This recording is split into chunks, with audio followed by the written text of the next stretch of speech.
ચાણસ્માના ધારાસભ્ય દિનેશ ઠાકોરે લીધી શંખેશ્વર તાલુકાની મુલાકાત। વરસાદથી અસરગ્રસ્ત વિસ્તારોની ધારાસભ્યએ મુલાકાત લીધી।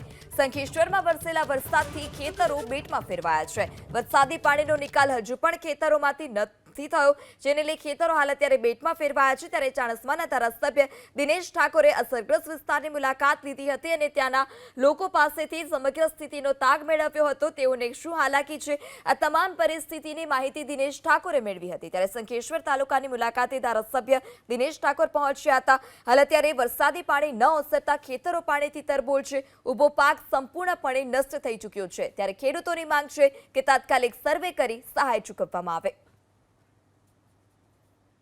ચાણસ્માના ધારાસભ્ય દિનેશ ઠાકોરે લીધી શંખેશ્વર તાલુકાની મુલાકાત। વરસાદથી અસરગ્રસ્ત વિસ્તારોની ધારાસભ્યએ મુલાકાત લીધી।